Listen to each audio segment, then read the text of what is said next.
let me also bring on board Renu Bed Pugalia, who's the analyst with IFL Capital on the sidelines of the IFL conference. Renu, great having you. In terms of the Capex cycle pickup, we've seen signs of it, but are the signs strong enough for it to indicate a multi-year pickup is what I'm trying to get to. And do valuations largely factor in at least the near-term pickup that we're seeing? Multi-year pickup we need to assess because there are different variables here, but definitely coming from the bottom where private sector investments are fairly soft and muted for the last 4 to 5 quarters. We have started to see companies talk about some green shoots, markets bottoming out, and which is where we expect there will be some pickup in private sector investment momentum. We are hearing Capex coming back on the metal sector. Data centers is a strong area. Power generation, building and factories, again is seeing private sector investments picking up there. So definitely green shoots are holding up well, and it seems like in the next 2 quarters, we expect the momentum to pick up. So in the near term, yes, the tailwinds are pretty strong.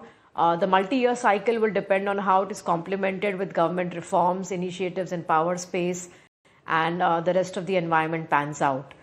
So which is where it is. Valuations for the sector, it has always been at the top end of the quartile.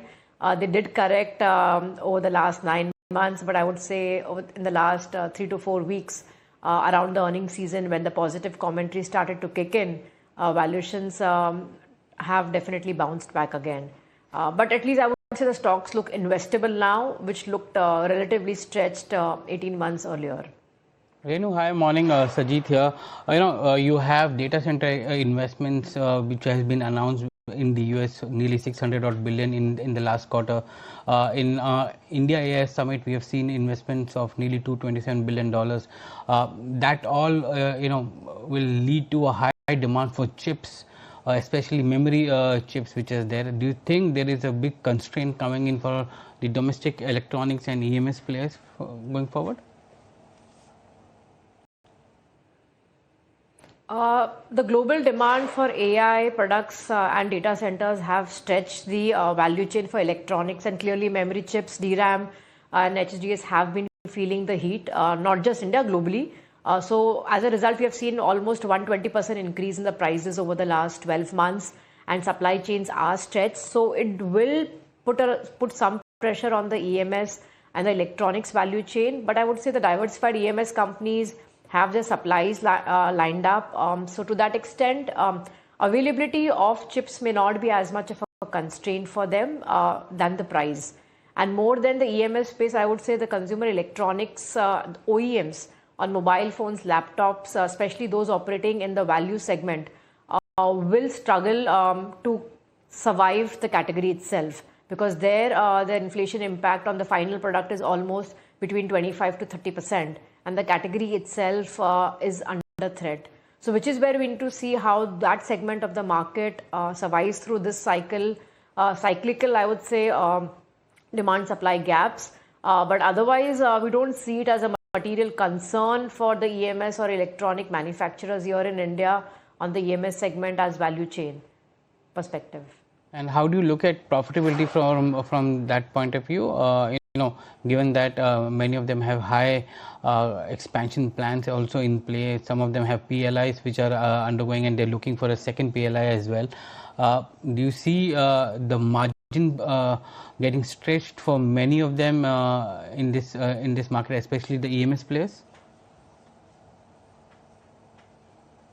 Not really, because EMS mostly operate on a conversion cost basis, so we don't see the margins getting compressed. Optically, percentages may look slightly softer because the BOM increase is there.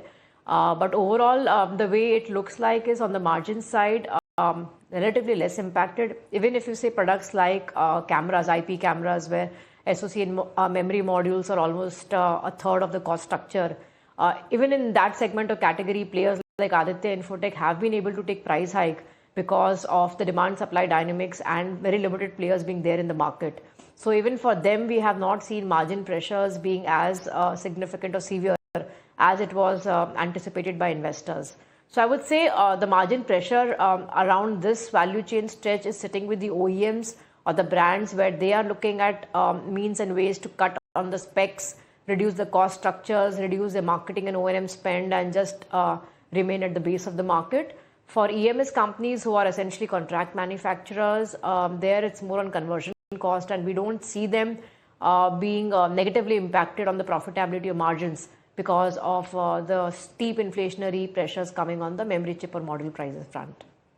Renu, probably a very, very basic question, but with regard to the data center play in India, is it best to buy data center companies itself or companies investing in data center itself? I know that there are no pure play companies in that space, but companies investing in that space, how sticky is the business? I'm trying to understand how you as the analyst looks at this. Or is it better to play some of the ancillaries, say heat exchangers and the like?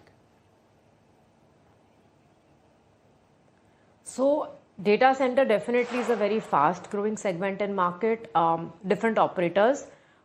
If you look at asset owners or data center developers, service providers, they are one part of the value chain. That is a segment where we are not seeing sharp demand supply mismatches or issues. It's all about capital availability. People who have funds are able to do that. But where the demand supply mismatches are very severe is on the value chain or the supply chain, which is required on the data centers, be it on the electronics part, the electrical equipment, gensets, transformers, switch gears, cooling solution systems. So the value creation for investors would be sitting on the equipment side of the portfolio or the supply chain part of the data centers than the asset itself, in our view. Asset also is a good opportunity there. It has its own dynamics. But the steep mismatches that we see on the demand supply side, not just India, but globally, that's been the case, which is where we see investors and valuations liquidity will be chasing those companies and equipment here. So be it on the genset side, where within the listed space, Cummins has a predominant market share. If you look on the electrical equipment side, the entire value chain for companies doing transformers, substation automation, they are beneficiaries. HVAC cooling solutions is a significant portion of it. And there is a big shift when you move from normal co-location to hyperscalers. So companies traditionally who have been there on chillers and importing equipment are the beneficiaries. Local supply chain partners will benefit out of it. And also if you look at emerging segment like liquid cooling required for servers, that is where we will see new companies emerging. Recently LG, which was yesterday at a conference, they highlighted of potential discussions by their parent with the large hyperscalers for potential orders for liquid cooling solutions for data centers.